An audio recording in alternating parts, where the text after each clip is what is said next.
सच्चिदानन्दरूपाय विश्वोत्पत्त्यादिहेतवे तापत्रय विनाशाय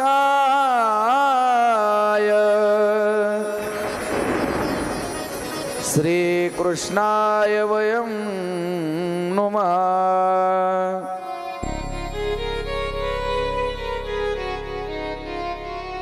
देयं सदा परिभवग्नमभीष्टदोषम् तीर्थास्पदं शिवविरिञ्चिनुतं शरण्यं भृत्यार्तिहं प्रणतपालभवाब्धिपूतम्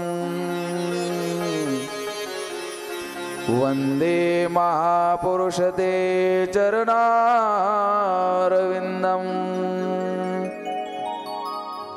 वंशी विभूषितकरा नवनीरदाभात्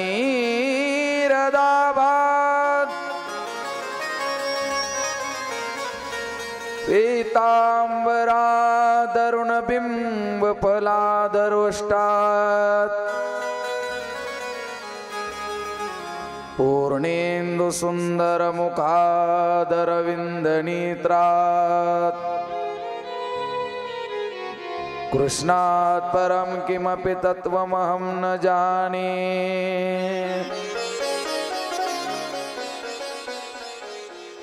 कृष्ण त्वदीयपदपङ्कजपञ्जरान्ते अद्वैव मे विशतु मानसराजहंस।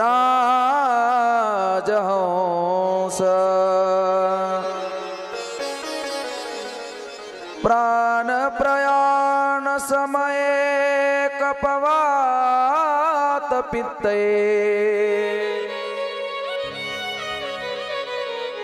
कंठावरोदन विद्यो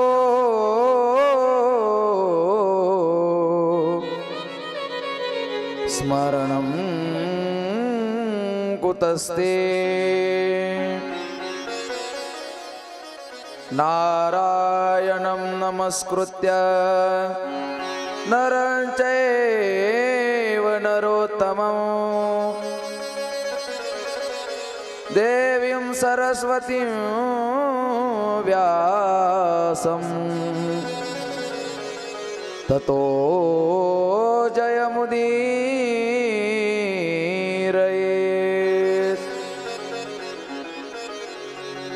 जय जय श्री राधा रमण, जय जय नवल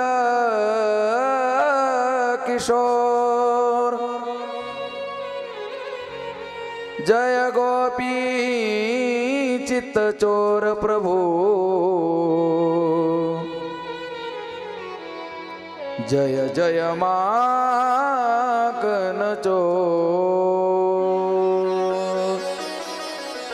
जय जय श्री राधेश्याम।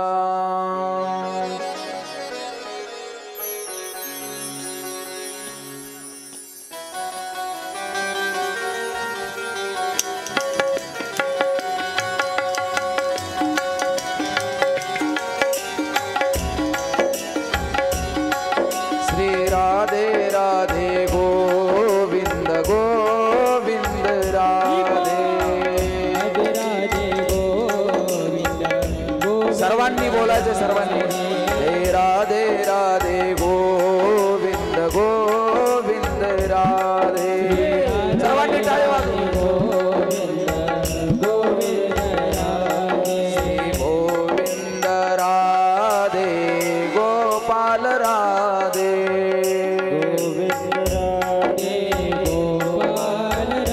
गोविंद गोविंद राधे गोपाल राधे।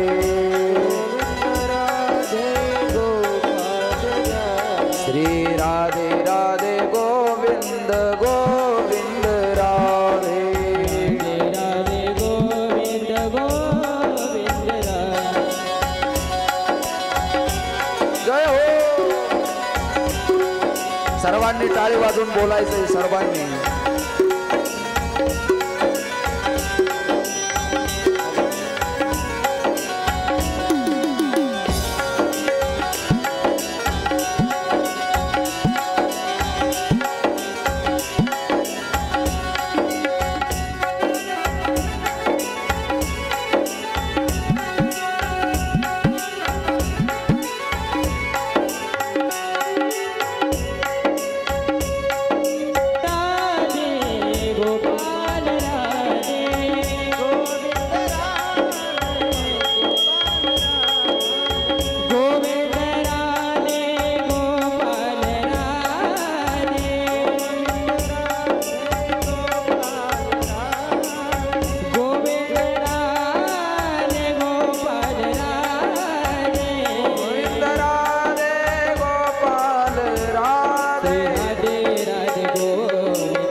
कृष्ण भगवान की जय जय श्री राधेश्याम. बसा खाली. Hello hello.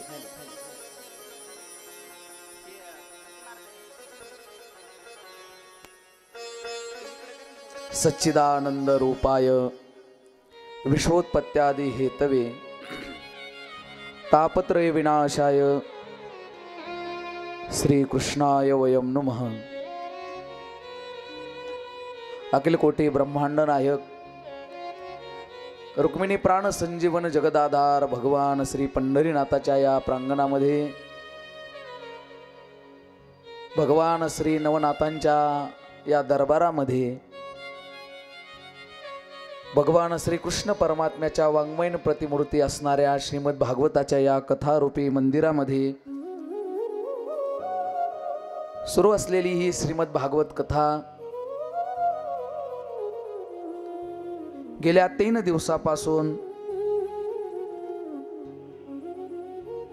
मोठ्या प्रेमाने, मोठ्या आनंदाने, मोठ्या कष्टाने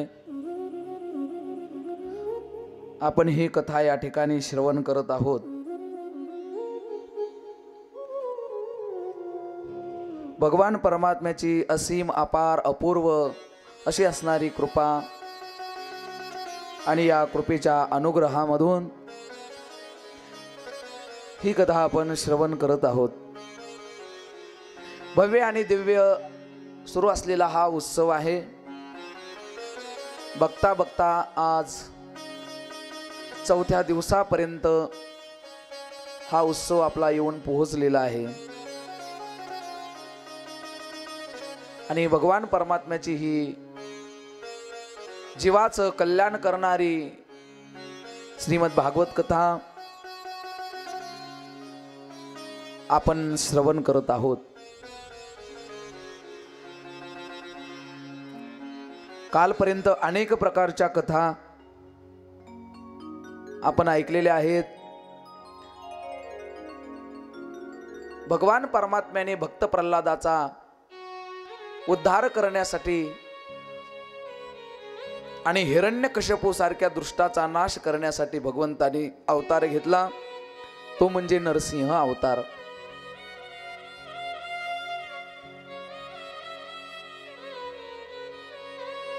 भगवान परमात्मा आपल्या भक्तावरती कृपा करण्यासाठी अनेक वेळा अवतार घेतो आणि भगवान परमात्मा त्या भक्ताला त्या संकटामधून पार करून नेण्याचं काम करत असतो। हिरण्यकश्यपू सारख्या पाप्याचा सुद्धा उद्धार भगवान परमात्म्याने करावा एवढा करुणामय असणारा भगवान परमात्मा आहे। भगवान परमात्म्याने आपल्यावरती कृपा करावी याच्यासाठी भक्त काहीही करण्यासाठी तयार होतात, प्रवृत्त होतात।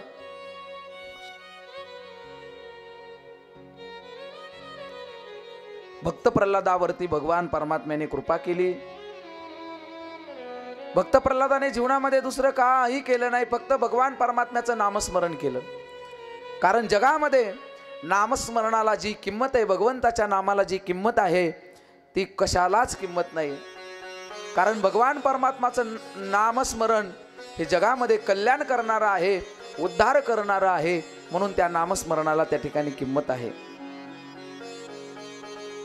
अनेकाने भगवान परमात्म्याच्या नामाचं त्या ठिकाणी वर्णन केलेलं आहे। अनेकाने भगवंताचं नामस्मरण त्या ठिकाणी गायलेलं आहे, कारण गाण्यासाठी सुद्धा गोड आहे। जगामध्ये अमृत काय असेल तर ते भगवंताचं नाम हे अमृत आहे। एक हिंदी पद आहे, त्या हिंदी पदामध्ये भगवंताच्या नामाचं त्या ठिकाणी वर्णन केलेलं आहे। अमृतापेक्षा सुद्धा गोड भगवंताचं नाम आहे। अमृत हरी नाम जगत में, अमृत हरी नाम जगत में, इसे छोड़ विषय विष पीना क्या,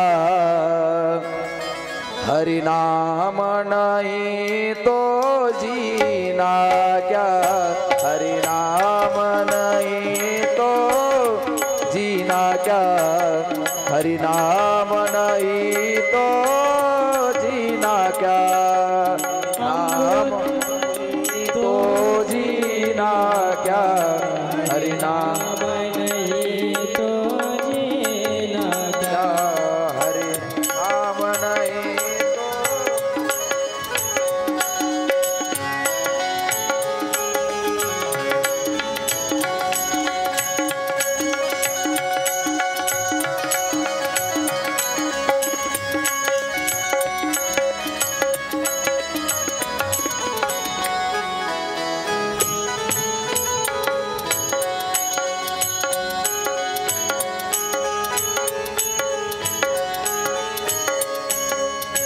काल सदा अपने रस डोले, ना जाने कब सिर चढ़ बोले, ना जाने कब सिर चढ़ बोले, ना जाने कब सिर चढ़ बोले। हो काल सदा अपने रस डोले, ना जाने कब सिर चढ़ बोले,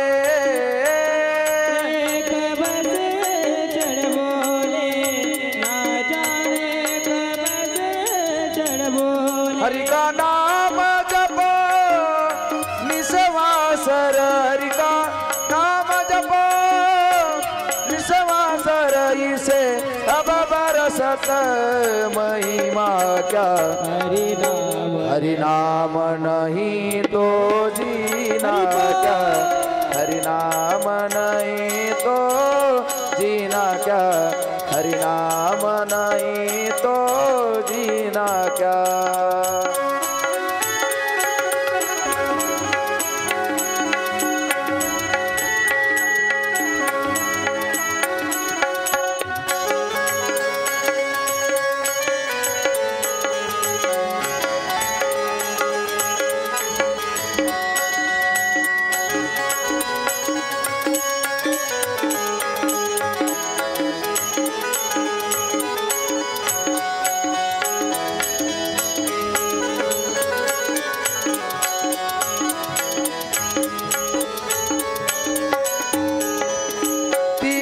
हरि नाम तुम्हारा फिर क्यों फिरता मारा मारा, फिर क्यों फिरता मारा मारा, फिर क्यों फिरता मारा मारा। हे तीरथ हरि नाम तुम्हारा फिर क्यों फिरता मारा मारा,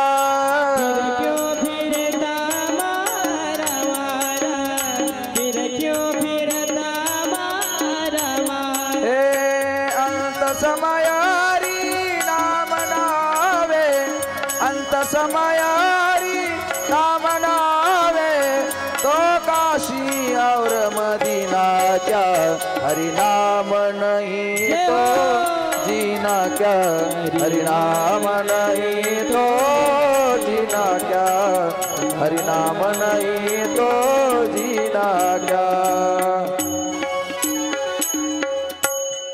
जगामध्ये हरिनाम हे अमृतापेक्षा सुद्धा श्रेष्ठ आहे।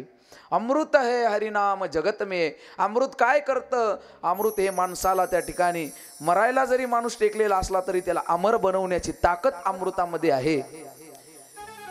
मनुष्याला जिवंत ठेवण्याची ताकद अमृतामध्ये आहे। परंतु भगवान परमात्म्याच्या नामरूपी अमृताची ताकद अशी आहे, मनुष्य मेला तरी सुद्धा त्याला जिवंत ठेवण्याची ताकद ही नामामध्ये आहे। ज्ञानोबरायांपासून तुकोबरायांपर्यंत, निळोबरायांपर्यंत, महेपती महाराजांपर्यंत जेवढे काही संत झाली, ही सगळी संत मंडळी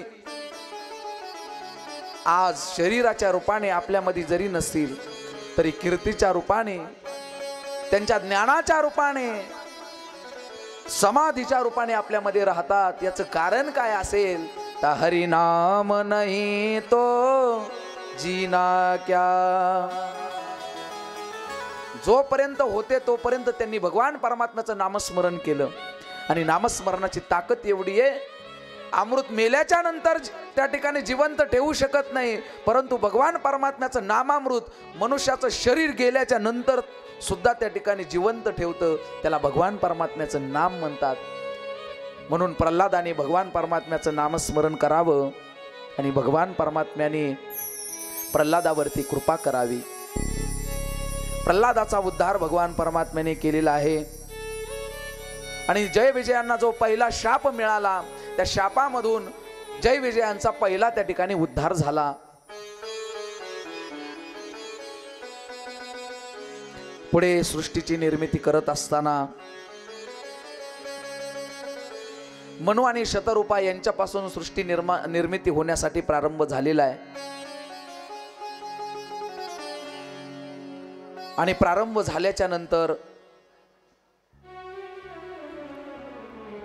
त्या मनु आणि शतरूपा यांना 5 मुलं त्या ठिकाणी झालेली आहेत।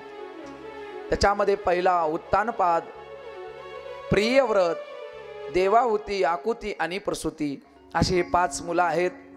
आणि त्यांच्यापासून कशी सृष्टीची निर्मिती झाली त्या ठिकाणी सांगतात। प्रथमतः त्या ठिकाणी उत्तानपादाचं चरित्र सांगितलेलं आहे।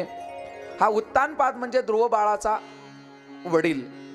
ह्या उत्तानपाद राजाला 2 राण्या होत्या, एक आवडती राणी होती, एक नावडती होती।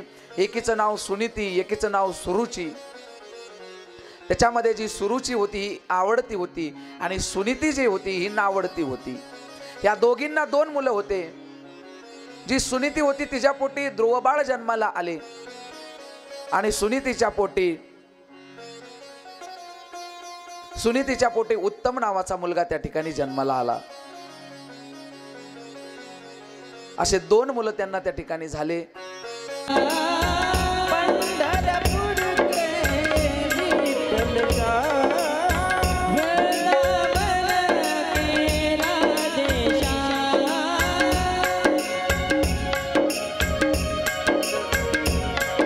श्रीराम जय राम जय जय राम, जय श्रीराम जय राम जय जय राम, जय जय श्रीराम जय राम जय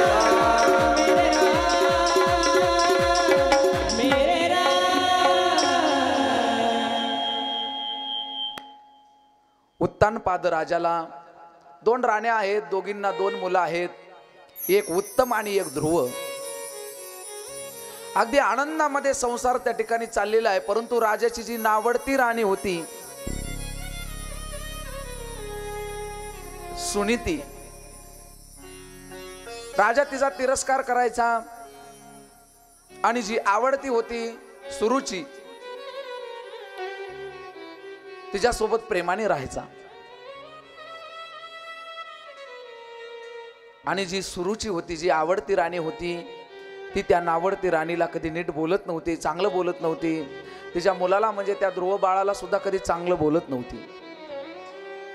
एके दिवशीचा प्रसंग आहे. एके दिवशी अशी घटना घडली. सकाळ सकाळची वेळ आहे, राजाने स्नान वगैरे केलेलं आहे आणि स्नान करून राजा सिंहासनावरती बसलेला आहे. सिंहासनावरती बसलेला असताना ही जी नावडती होती तिचा मुलगा म्हणजे ध्रुव बाळ हा खेळत खेळत खेळत राजाच्या जवळ आला. आणि आल्याच्या नंतर राजाने मागचा पुढचा कसला विचार केला नाही, कारण तो मुलगाच होता, स्वतःच्या पोटचा मुलगा होता. तो खेळत खेळत आला, पळत पळत बापाच्या जवळ आला आणि बापानं त्या मुलाला मांडीवरती घेतलं. मांडीवरती घेतलं. बाप डोक्यावरून त्या पोराच्या हात फिरवू लागला, त्याला बोलू लागला. आणि पोरग सुद्धा, ते बाळ सुद्धा आनंदामध्ये बापाच्या मांडीवरती बसलेलं आहे. एवढ्यामध्ये अशी घटना घडली. जी आवडती राणी होती ना सुरुची, तिने ते लांबून पाहिलं आणि पाहिल्याच्या नंतर तिची तळपायाच्या आग मस्तकाला गेली. आणि ती म्हणली, हा नावडतीचा मुलगा आहे, राजाच्या मांडीवरती बसला, याचा अधिकार नाही राजाच्या मांडीवरती बसायचा.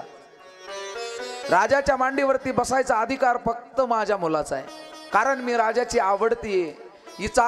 याची जी आई आहे ती याची माय नावडती आहे राजाची, म्हणून याचा अधिकार राजाच्या मांडीवरती बसायचा नाही. आणि महाराज तिला राग आला. राग आल्याच्या नंतर डोळे लाल झाले तिचे. लाल झाल्याच्या नंतर त्या ठिकाणी काही गडबडीमध्ये धावत धावत आली. आल्याच्या नंतर त्या ध्रुव बाळाला राजाच्या मांडीवरून खाली ओढलं. ओढल्याच्या नंतर त्याच्या गालामध्ये चापट मारली आणि त्याला बोलू लागली, म्हणली, मूर्खा, राजाच्या मांडीवर बसण्याचा तुझा अधिकार नाही, कारण तुझी आई राजाची नावडती राणी, तुझा अधिकार राजाच्या मांडीवरती बसायचा नाही.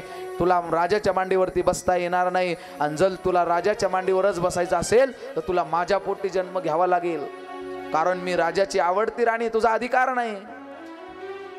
त्या छोट्याशा बाळाच्या 5 वर्षाचा ध्रुव त्या ध्रुवाला मारलं आणि ते बाळ रडत रडत रडत आपल्या आईकडे गेलं. आईकडे गेल्याच्या नंतर बाळ रडतंय, दोन्ही डोळ्यामधून अश्रुधारा वाहत आहेत.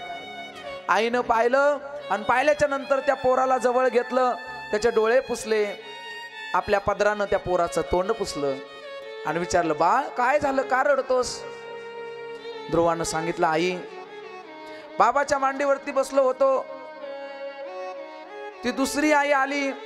आल्याच्या नंतर बाबाच्या मांडीवरून मला तिनं ओढून घेतलं, मला मारलं, माझ्या गालामध्ये मारलं आणि मला बोलली, बापाच्या मांडीवर बसण्याचा तुझा अधिकार नाही, कारण तुझी माय राजाची नावडती आहे. तुला जर बापाच्याच मांडीवर बसायचं असेल तर माझ्या पोटी जन्म घ्यावा लागन.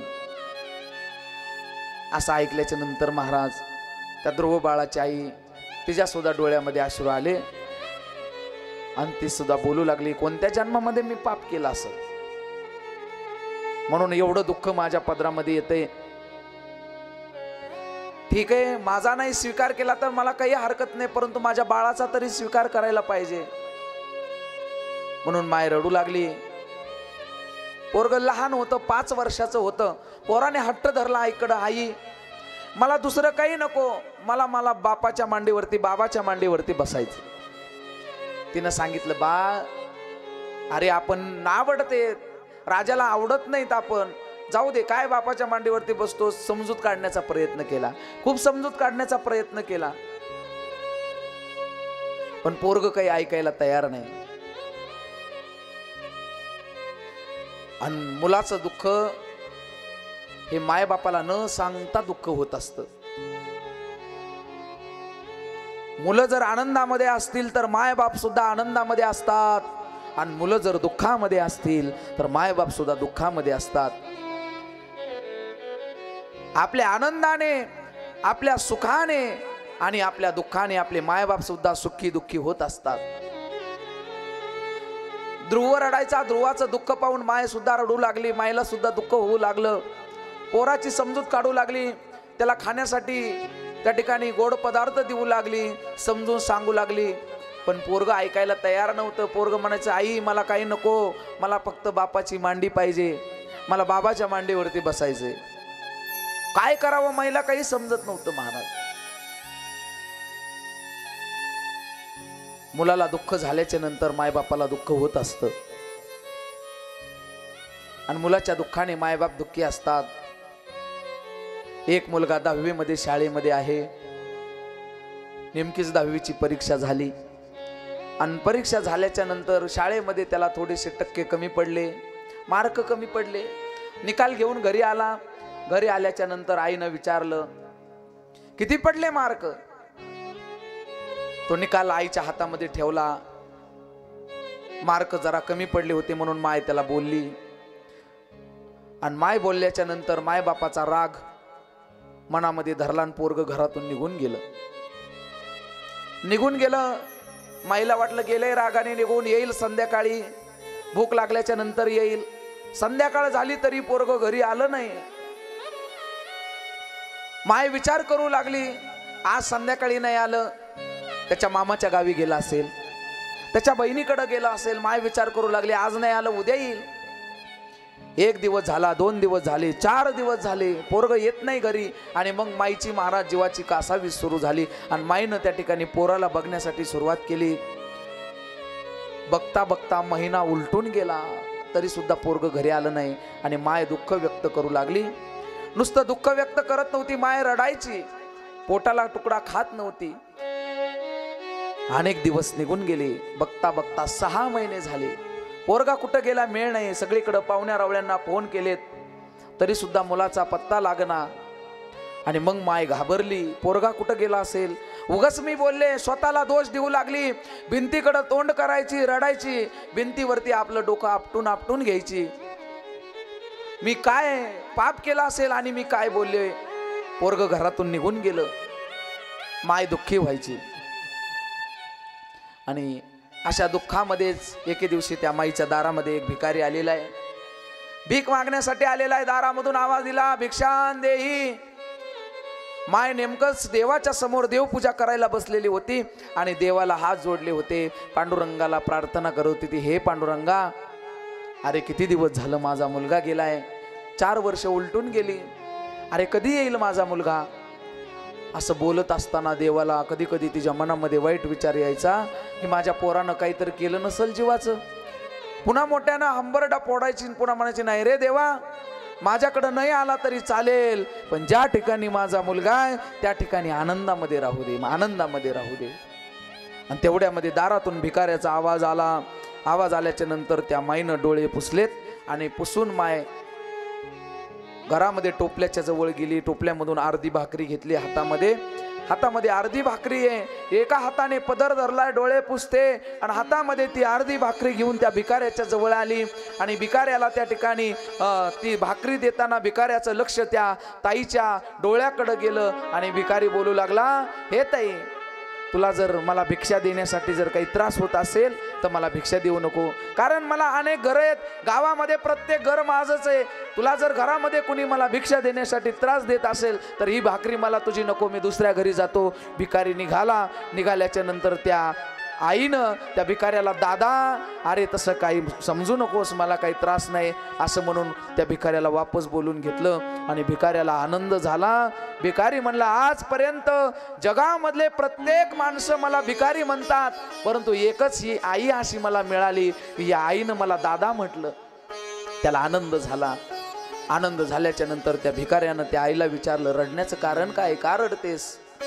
आणि मग त्या आईनं त्या भिकाऱ्याला सांगितलं, 4 वर्षापूर्वी माझा मुलगा 10वीला परीक्षेला बसलेला होता, निकाल लागला, थोडेसे मार्क कमी पडले म्हणून मी त्याला बोलले आणि माझा मुलगा घरातून निघून गेलाय बघ दादा.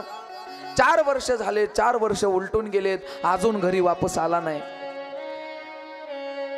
त्याच्या आठवणीशिवाय माझा एक क्षण जात नाही, एक दिवस सुद्धा माझा त्याच्या आठवणीशिवाय जात नाही दादा. माझी एकच इच्छा आहे, त्या भगवंताला मी रोज साकडं घालते, माझा मुलगा कधी घरी येईल? त्या भिकाऱ्यानं विचारलं, ताई कसा आहे तुझा मुलगा, कसा आहे? तिनं सांगितलं, गोरा वर्णे, डोक्याचे केस कुरळेत, उंच आहे, दिसण्यासाठी चांगला सुंदर आहे.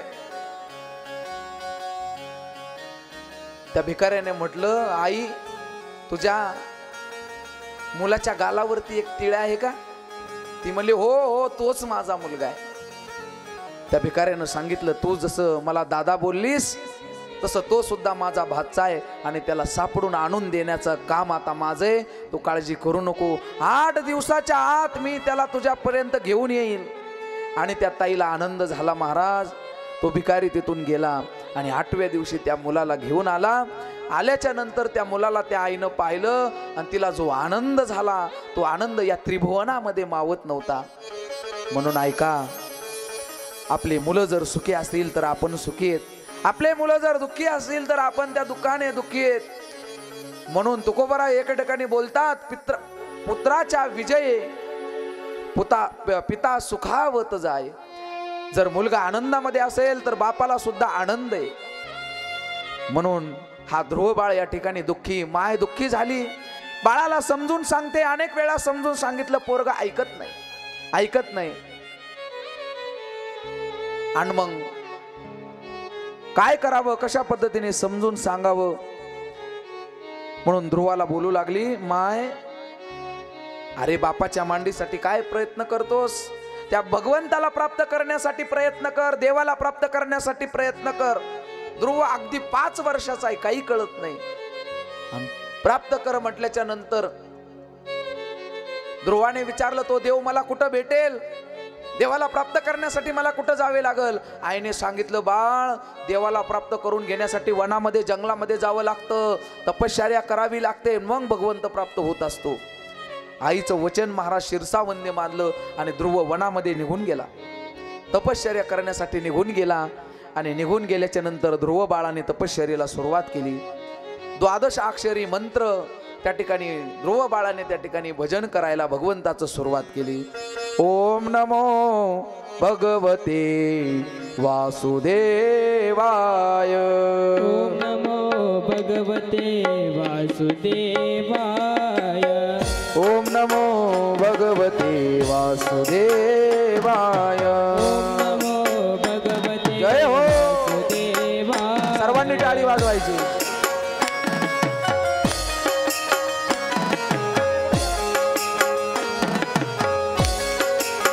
सर्वांनी टाळी वाजवा.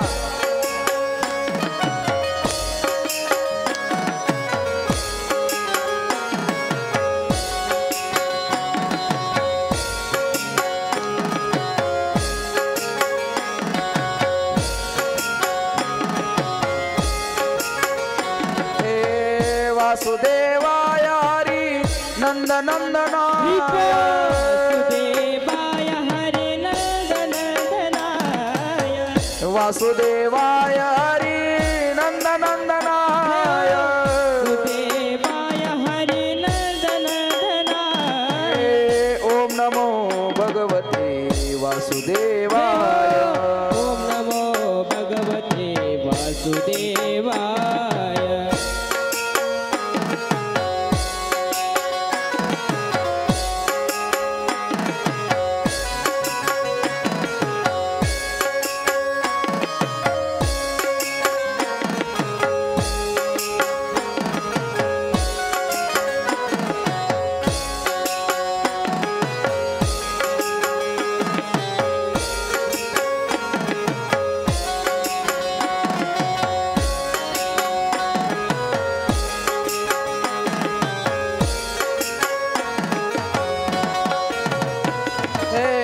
वासुदेवाय हरी नंदनंदनाय सुदेवाय हरी नंदनंदनाय वासुदेवाय हरी नंदनंदनाय सुदेवाय हरी नंदनंदनाय हे नंदनंदनाय हरी नंदनंदनाय नंदनंदनाय हरी नंदनंदनाय ओ नंदनंदनाय हरी नंदनंदनाय नंदनंदनाय हरी नंदनंदनाय हे ओम नमो भगवते वासुदेवाय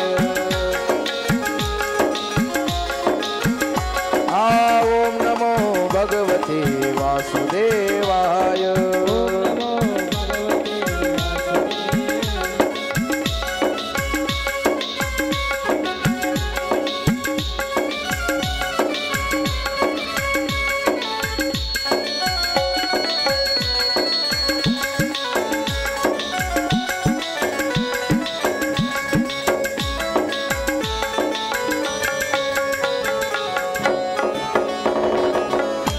जय हो सर्वांनी टाळी वाजून बोलायचं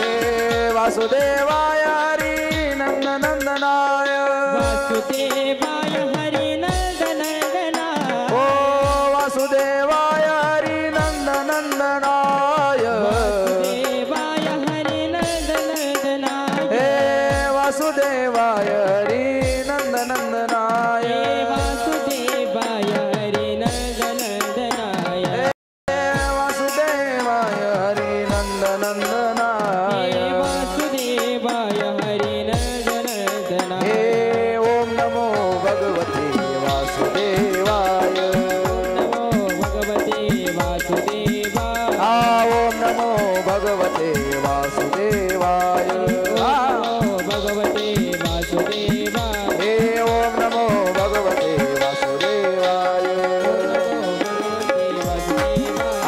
ओम नमो भगवते वासुदेवाय हरि ओम नमो भगवते वासुदेवाय हरि प्रभु वासुदेवाय जय जय श्री राधेश्याम ध्रुव बाळाने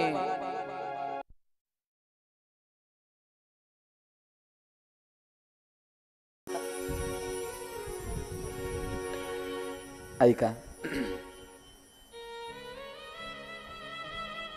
ध्रुव बाळाने त्या ठिकाणी भजन करायला सुरुवात केली तपश्चर्येला ध्रुव बाळाने प्रारंभ केला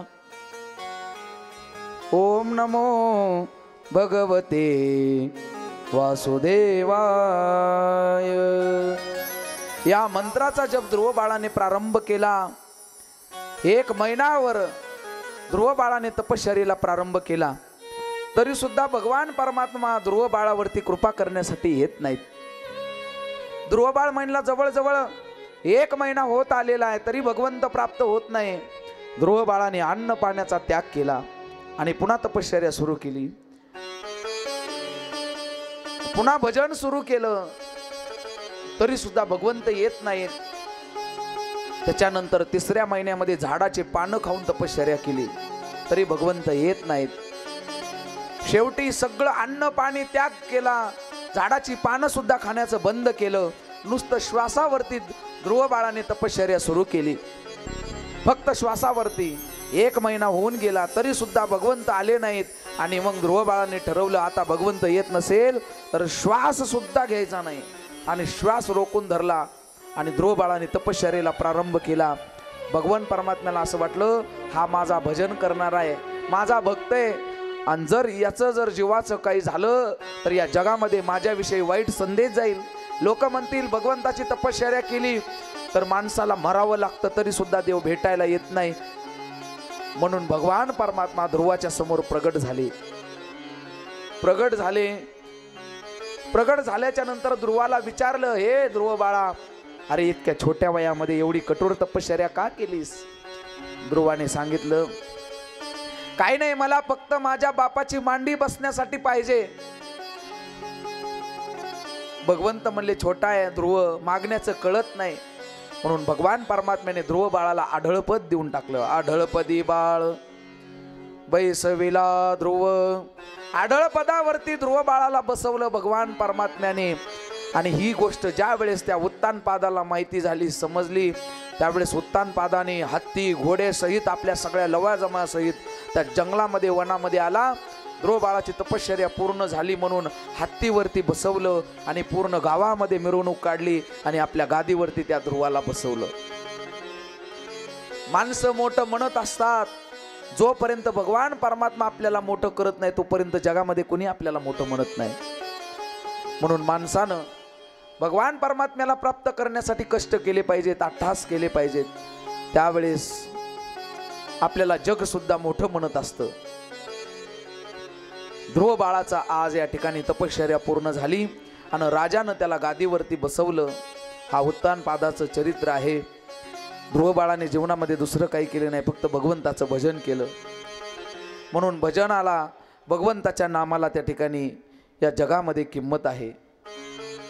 म्हणून अनेकाने या नामाचा उपदेश, भगवान परमात्म्याच्या भजनाचा उपदेश केलेला आहे. म्हणून जगामध्ये सर्वश्रेष्ठ जर काय असेल तर भगवंताचं नाम आहे. बरं, भगवंताचं नाव कसं आहे? एका ठिकाणी वर्णन करतात, भगवान परमात्म्याचं नाव सुंदर आहे. अहो, जो भगवंतच सुंदर आहे त्याचं नाव सुंदर नसणार आहे का? भगवंताचं नाव आहे विठ्ठल, कृष्ण, राम, हे भगवंताचे नाव आहेत. कृष्ण शब्दाचा अर्थ काय होतो? काळा असा अर्थ होतो. भगवान परमात्मा दिसायला कसा आहे? सावळा आहे. भगवान परमात्म्याचं नाव कृष्ण. कधी कधी भगवान परमात्म्याला गोपाळ सुद्धा म्हटलं जातं. गोपाळ म्हणजे जो गायीचं पालन करतो त्याला गोपाळ म्हणतात. कधी कधी भगवान परमात्म्याला गिरीधर लाल म्हटलं जातं. का गिरीधर लाल म्हणायचं? कारण ज्या भगवंताने आपल्या करंगळीवरती गिरी म्हणजे पर्वत धारण केलेला आहे, म्हणून त्याला, ज्याने गिरी धारण केलेला आहे त्याला गिरीधर लाल असं म्हणायचं. म्हणून भगवान परमात्म्याचं नाव सुंदर आहे. फक्त भगवान परमात्म्याचं हे सुंदर नाव आपण जर संतांच्या संगतीमध्ये बसून जर घेतलं तर त्याला जसं सोन्याला सुगंध प्राप्त होतो अशा पद्धतीने भगवंताचं नाम आहे. एक हिंदी पदामध्ये वर्णन करतात, सुंदर है नाम राम का, सुमिरन तो कीजिए, संतों के साथ बैठ कर, संतों के साथ बैठ कर हरि नाम लीजिए, संतों के साथ बैठ कर हरि नाम लीजिए. भगवान परमात्म्याचं नाव घेण्यासाठी सुंदर आहे. फक्त संतांच्या संगतीमध्ये घेतलं पाहिजे, संतांच्या मार्गदर्शनाने घेतलं पाहिजे. जसं जगामध्ये अनेक प्रकारची साधनं आहेत, अनेक प्रकारच्या साधना आहेत. या साधना करत असताना कोणाचं तरी मार्गदर्शन लागतं आणि जो आपल्याला मार्गदर्शन करत असतो त्याला गुरु असं म्हणतात. म्हणून गुरुच्या सानिध्यामध्ये जर आपण मार्गदर्शन घेतलं तर भगवान परमात्म्याचं नाव श्रेष्ठ आहे. म्हणून त्या ठिकाणी सांगतात,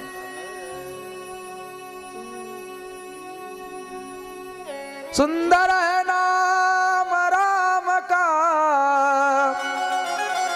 सुंदर है नाम राम का, सुमिरन तो कीजिए,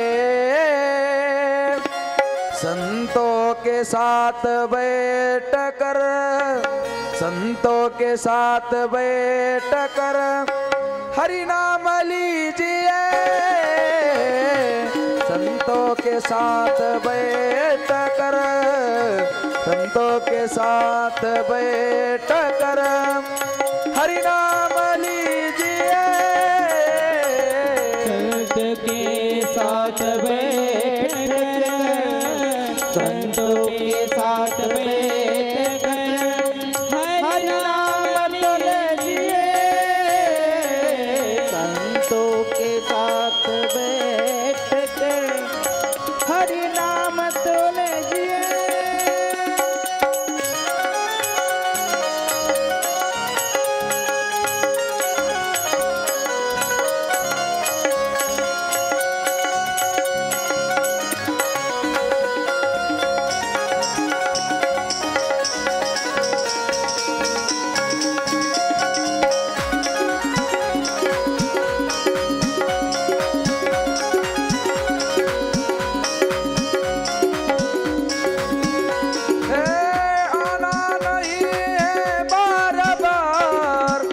जगत के बीच में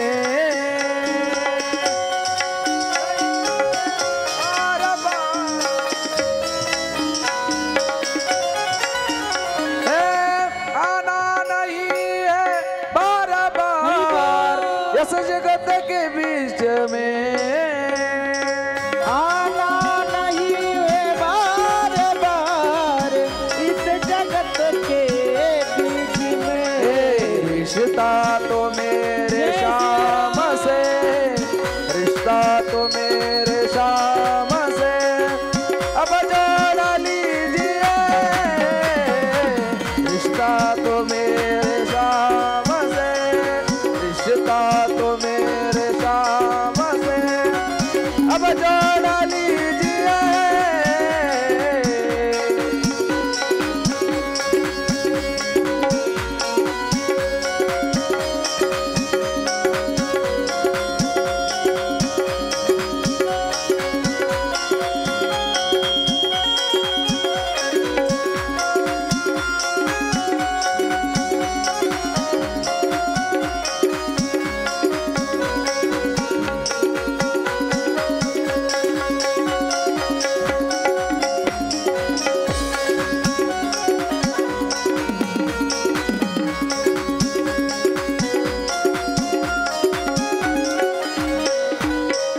मिलता है बड़े भाग से सत्संग हरि कथा। मिलता है बड़े भाव से सत्संग हरि कथा। ओ मिलता है बड़े भाग से सत्संग हरि कथा। मिलता है बड़े भाव से सत्संग हरि कथा। गुरुदेव के चरणों में, गुरुदेव के चरणों में अनुराग कीजिए। संतों के साथ बैठ कर, संतों के साथ बैठ कर हरि नाम लीजिए। संतों के साथ बैठ कर, संतों के साथ बैठ कर हरि नाम लीजिए।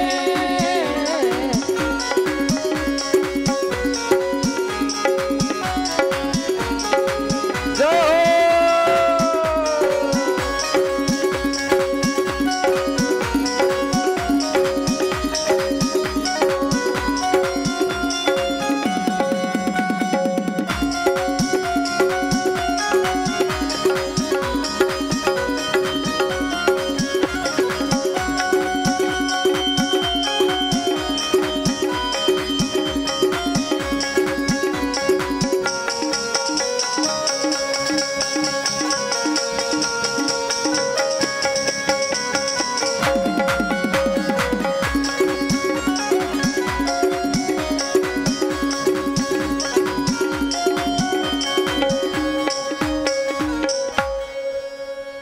भगवान परमात्म्याच्या नामाचं वर्णन करता कसे भगवान परमात्म्याचं नाव सुंदर आहे। फक्त संतांच्या संगतीमध्ये आणि गुरुदेवांच्या संगतीमध्ये भगवंताचं नाव घेता आलं पाहिजे। गुरुदेव के चरणों में अनुराग कीजिए असं भगवान परमात्म्याचं गोड नाव आहे। आणि या भगवंताच्या नावाने ध्रुव बाळाला त्या ठिकाणी आढळ पद प्राप्त झालं। पुढे चरित्र सांगत असताना सृष्टीची निर्मिती चालू आहे। त्याच्यामध्ये जी देवा होती, आकुती आणि प्रसूती या 3 मुली होत्या। त्याच्यामधली एक मुलगी ही दक्ष राजाला दिली। दक्ष राजा कोण? भगवान भोलेनाथांचे सासरे, त्यांना म्हणायचं दक्ष। त्याच्यामध्ये एक मुलगी कर्दम ऋषींना दिली। या कर्दम ऋषींच्या पोटी कपिल भगवान जन्माला आले। या कपिलाने आपल्या माय बापाला त्या ठिकाणी उपदेश केला। तुम्हाला सांगितलं होतं त्या दिवशी उपदेश, मुलाने बापाला उपदेश केल्याच्या नंतर जर तो उपदेश चांगला असेल तर बापाने तो उपदेश ऐकला पाहिजे। जर बाप दारू पीत असेल, वाईट वागत असेल आणि जर मुलगा सांगत असेल बाबा दारू पिऊ नका. तुमच्या पिण्यामुळं आपल्या कुटुंबाची अस्ताव्यस्त अवस्था झालेली आहे. घरामध्ये पैसा राहिला नाही, शेतीवाडी सगळं गेलेलं आहे, घरदार तुम्ही सगळं विकून टाकले बाबा. दारूच्या पायी तुम्ही हे सगळं त्या ठिकाणी घातलेलं आहे. म्हणून मी तुम्हाला चांगली एक गोष्ट सांगतो की तुम्ही दारू पिऊ नका, दारू पिऊ नका. दारूने त्या ठिकाणी आपलं सगळं वाटुळं होत आलेलं आहे. उपदेश चांगला आहे का नाही? बापांना ऐकला पाहिजे. चांगला असेल तर पोराचं सुद्धा बापाने ऐकलं पाहिजे. तुकोबराय म्हणतात, उपदेश भलत्या हाती झाला चित्ती धरावा. म्हणून कर्दम ऋषीला आणि त्या देवाहुतीला उपदेश कपिल भगवंताने केला. त्याच्यानंतर तो दक्ष राजा आहे, त्या दक्ष राजाचं थोडंसं चरित्र सांगितलं जातं. दक्ष राजाच्या पोटी जी सती म्हणून जन्माला आली, ही सतीच भगवान भोलेनाथांची पत्नी. या सतीचं चरित्र सांगितलं जातं. एके दिवशी देवांची सभा भरलेली आहे आणि देवांचा राजा हा दक्ष. इंद्राच्या दरबारामध्ये सगळ्या देवतांची सभा भरलेली आहे. सगळे देवता मंडळी त्या ठिकाणी बसलेले आहेत. त्याच्यामध्ये भगवान विष्णू परमात्मा आहेत, भगवान ब्रह्मदेव जे आहेत आणि भगवान भोलेनाथ सुद्धा त्याच्यामध्ये आहेत. हे तीनही देवता बसलेले आहेत. बाकीच्या सगळ्या इंद्र, चंद्र, महेंद्र, देवेंद्र, नरेंद्र सगळे त्याच्यामध्ये बसलेले आहेत.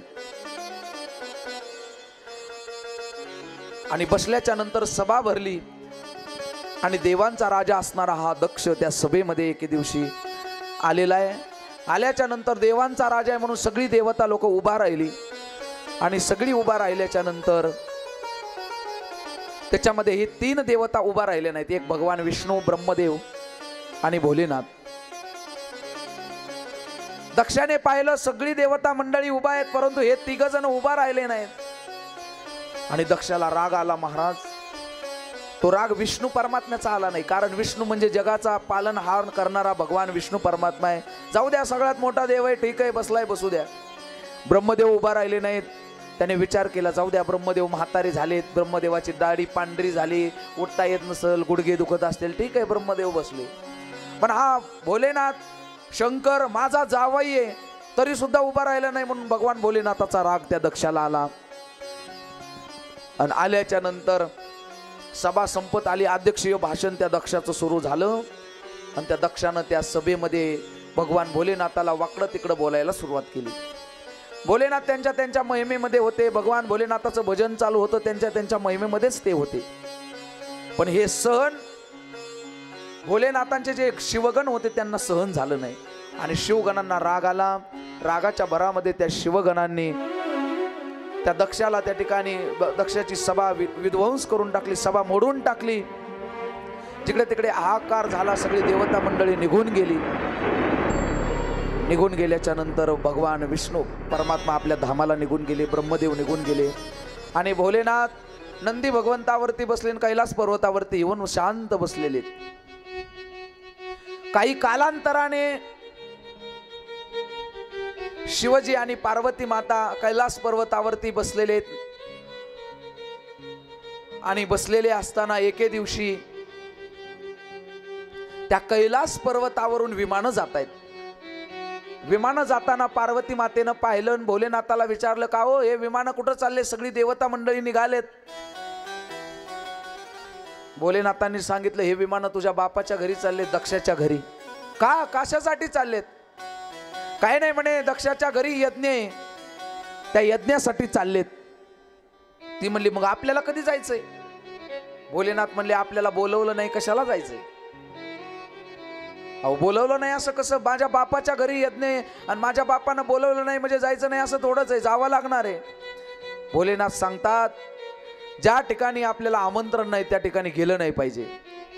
शास्त्र असं सांगतं, काही ठिकाणं असेल त्या ठिकाणी नाही बोलवलं तरी गेलं पाहिजे. आता इथं आपल्या गावामध्ये भागवत कथा चालू आहे, आपण सगळी एवढ्या मोठ्या संख्येने उपस्थित आहेत. गावात काय एवढीच माणसं आहेत का? अजून गावामध्ये आहेत ना. पण काही काही माणसांना अशी अपेक्षा असती, नाही नाही, विठ्ठल महाराजांनी आपल्याला कुठं आमंत्रण दिले, आपल्याला सांगितलं नाही.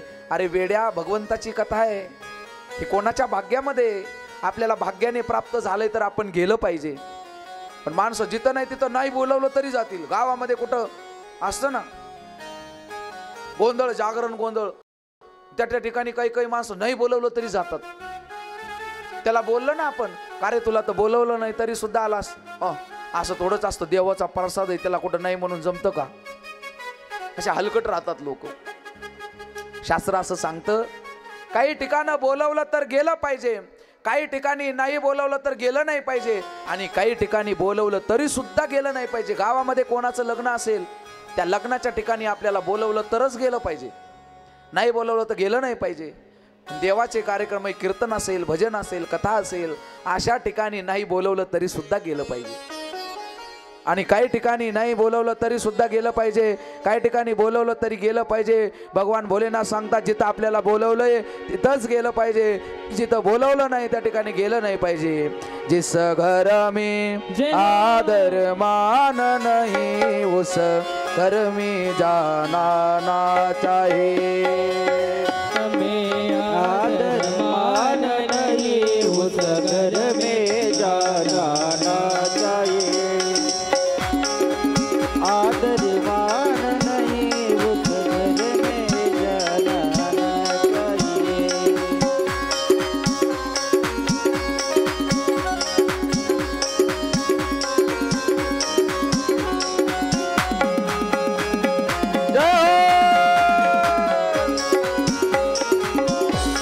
बोला सगळ्यांनी प्रभू रामचंद्र भगवान की जय.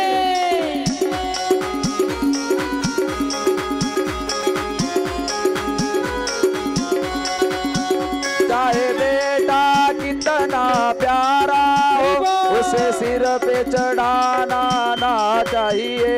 उसे सिर पे चढ़ाना ना चाहिए. उसे सिर पे चढ़ाना ना चाहिए. चाहे बेटी कितनी लाडली हो, घर घर में घुमाना ना चाहिए. घर घर में घुमाना ना चाहिए. घर घर में घुमाना ना चाहिए. जिस घर में, जिस भजन में, जिस भजन में राम का नाम नहीं, उस भजन को गाना ना चाहिए. जिस भजन में राम का नाम नहीं, उस भजन को गाना ना चाहिए.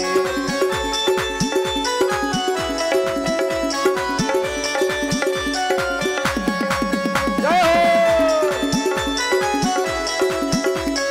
ताली वाजवा सगळ्यांनी.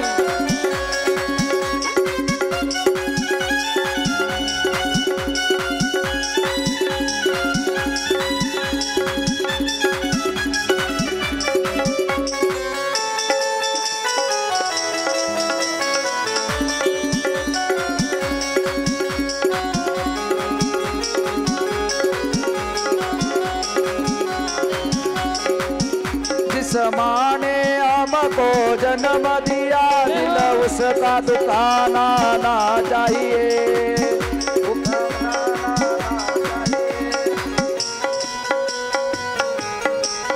जिस पिता ने हमको पाला है, उसके कभी रुलाना ना चाहिए.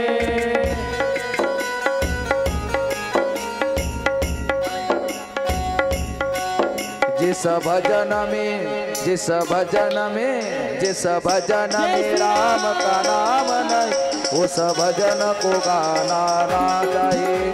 जिस भजन में राम का नाम नहीं, उस भजन को गाना ना चाहिए. राम का नाम नहीं उस भजन को गाना ना चाहिए. जिस भजन में राम का नाम नहीं, उस भजन को गाना ना चाहिए.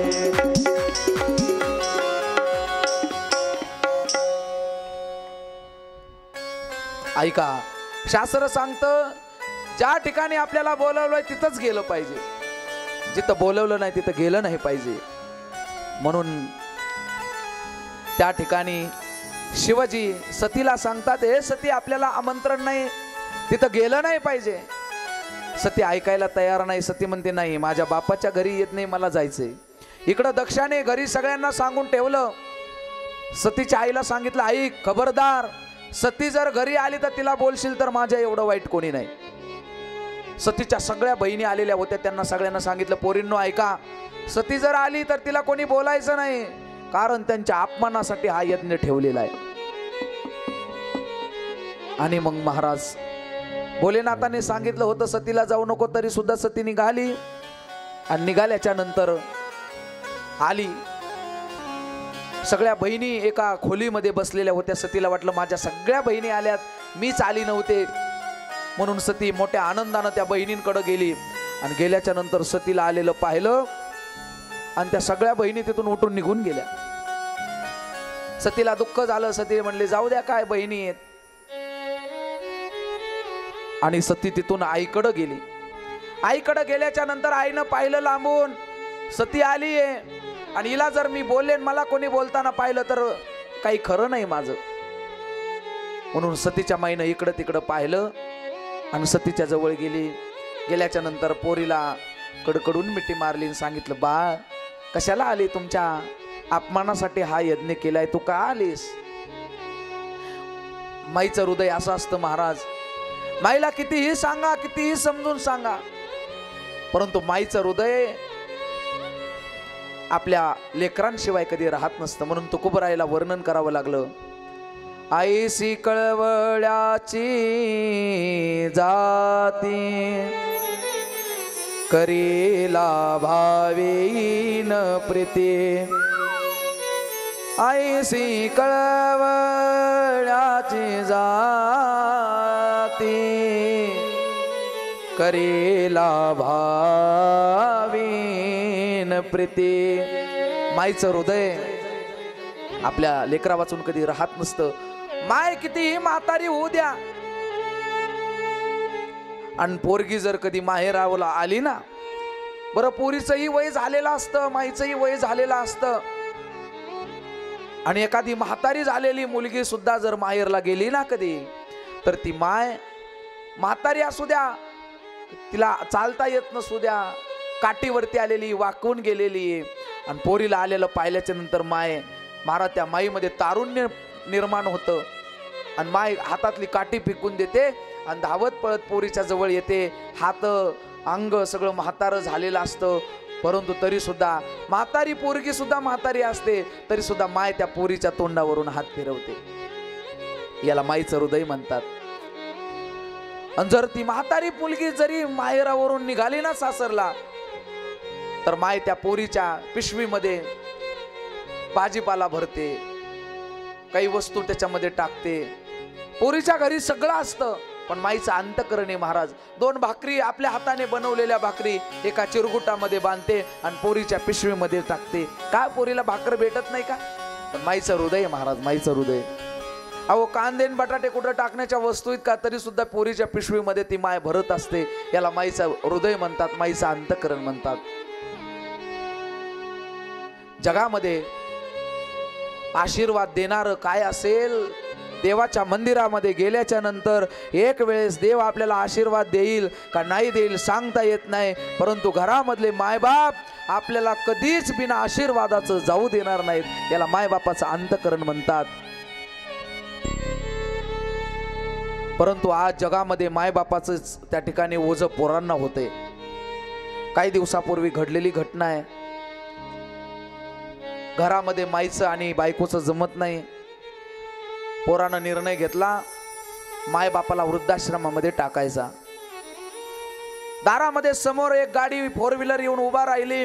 उभा राहिल्याच्या नंतर पोरानं माईला आणि बापाला सांगितलं चला तुम्हाला बाहेर वृद्धाश्रमामध्ये नेऊन टाकायचंय. माईनं विचारलं का, कशासाठी, का आमचं काय तुला त्रास होतोय का? सांगितलं नाही, माझ्या बायकोचं आणि तुमचं दोघांचं जमत नाही म्हणून तुम्हाला वृद्धाश्रमामध्ये नेऊन टाकायचंय. बाप विचार करणारा होता. बापाने डोक्यामध्ये विचार केला. बाप म्हणला एवढं सगळं साम्राज्य मी याच्यासाठी उभा केलं, एवढी संपत्ती, गाड्या घोड्या घरदार सगळं काही मी याच्यासाठी केलं, आणि हा जर आम्हाला वृद्धाश्रमामध्ये टाकत असेल तर जीवन जगण्यामध्ये अर्थ नाही. बापाला टेन्शन आलं आणि बापाला त्या ठिकाणी हार्ट अटॅकचा झटका आला आणि बाप जमिनीवरती पडला. बाप मरण पावला. बापाचा अंत्यविधी केला. 10वा झाला, 12वा झाला, परंतु पोरगा एवढा अविचारी झालेला होता. बापाचा 10वा 12वा झाला, दिवस झाला, आणि पुन्हा गाडी दारामध्ये आणून त्याने उभा केली आणि माईला सांगितलं चल तुझी पिशवी भर, तुला वृद्धाश्रमामध्ये नेऊन घालायचे. बिचारी माय रडत होती. माईला एक तर पहिलं दुःख असं होतं ज्या मालकानं जीवनभर साथ दिलेली होती तो मालक सोडून गेलेला होता. आणि दुसरं दुःख पोराच्या लेकरा बाळामध्ये राहायचं, नातवंडामध्ये राहायचं, तर मुलगा वृद्धाश्रमामध्ये नेऊन टाकत होता. माय दुःखी झाली आणि दुःखी झालेली माय वृद्धाश्रमामध्ये जाण्यासाठी निघाली. पिशवी भरली, त्या गाडीमध्ये बसली. दोन्ही डोळ्यामधून अश्रूच्या धारा वाहतायत. रडते माय, हुंदका देऊन रडते माय. पुन्हा पुन्हा पोराला बोलते, पोरगा काहीच बोलत नाही. वृद्धाश्रमाच्या दारामध्ये गाडी येऊन उभा राहिली. माईला त्या गाडीमधून उतरवलं गेलंय. वृद्धाश्रमाच्या त्या मालकासोबत बोलणं झालं आणि माईला वृद्धाश्रमामध्ये ठेवण्यात आलं. माईला वृद्धाश्रमामध्ये ठेवलं. पोरगा निघून गेला. निघून गेल्याच्या नंतर ज्या वृद्धाश्रमामध्ये माय राहत होती ना, ती माय रोज सकाळी उठायची, स्नान वगैरे झालं 9-10च्या वेळी त्या रस्त्याच्या कडेला येऊन बसायची आणि 12 वाजताच्या वेळी पुन्हा माय घरी त्या आश्रमामध्ये निघून यायची. पुन्हा संध्याकाळी 5 वाजताच्या वेळी पुन्हा माय त्या रस्त्यावरती येऊन बसायची. 15 दिवस झाले माईचा हा रोज चाललेला नित्यनेम आहे. एके दिवशी त्या आश्रमातील लोकांनी त्या माईला विचारलं, का आजी रोज सकाळी रस्त्याच्या कडेला येऊन बसता, पुन्हा नंतर पुन्हा संध्याकाळी या रस्त्याच्या कडेला तुम्ही रोज येऊन बसता, असं का करता, का करता? अहो रस्त्याला वाहनं वाहतात, कधी वाहनाचा जर धक्का लागला तर घडू नाही ती गोष्ट घडेल, का तुम्ही रस्त्याला बसता? त्या माईनं एवढं गोड त्या ठिकाणी उत्तर दिलं, अहो रस्त्याला बसायची मला सुद्धा हवस नाही, उन्हा तानामध्ये मी रस्त्याच्या कडेला येऊन बसते. त्याच्या पाठीमागचं एकच कारण आहे, माझा मुलगा, ज्या मुलानं मला वृद्धाश्रमामध्ये आणून सोडलं ना, तो रोज सकाळी 10 वाजता या रस्त्याने ऑफिसला जातो आणि संध्याकाळी 5 वाजल्या की पुन्हा त्या रस्त्यानं वापस जातो. लांबून मी त्याला पाहते आणि पाहिल्याच्या नंतर मला तेवढंच समाधान लाभतं, तेवढंच मला समाधान वाटतं. हे माईचं अंतःकरण आहे. त्या माईला आपण गाईच्या गोट्यामध्ये ठेवलं, फुटक्या ताटामध्ये भाकरी वाढली, फुटक्या तांब्यामध्ये तिला पाणी पिण्यासाठी जरी दिलं ना, ज्या वेळेस ती माय या जगाचा निरोप घेईल ना, त्यावेळेस ती माय आपल्याला आशीर्वाद दिल्याशिवाय जाणार नाही, आशीर्वाद दिल्याशिवाय जाणार नाही. हे आईचं अंतःकरण आहे. म्हणून जगामध्ये बोललं जातं, स्वामी तिन्ही जगाचा, आई विना भिकारी. या जगामध्ये आशीर्वाद देणारं जर कोण असेल तर माय आहे, माय. म्हणून माईसारखं आणि बापासारखं जगामध्ये आशीर्वाद देणारं कोणी नाही. पोराचं चांगलं झालेलं मायबापांना पाहिल्याच्या नंतर आनंद होत असतो आणि पोरं दुःखी झाले तर ते मायबाप सुद्धा दुःखी होत असतात. म्हणून आज सती सुद्धा आल्याच्या नंतर माय दुःखी झाली.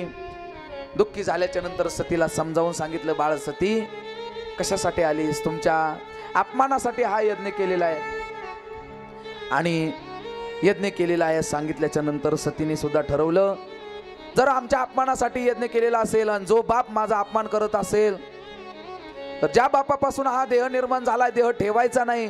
सतीने ज्या ठिकाणी यज्ञ चालू होता त्या यज्ञामध्ये गेली आणि त्या यज्ञामध्ये आपल्या देहाची आहुती दिली. सती त्या ठिकाणी संपन्न झाली. सती देह त्या ठिकाणी पूर्ण विसर्जित केला आणि विसर्जित केल्याच्या नंतर हाहाकार झाला. भगवान भोलेनाथाचे 2 गण आलेले होते.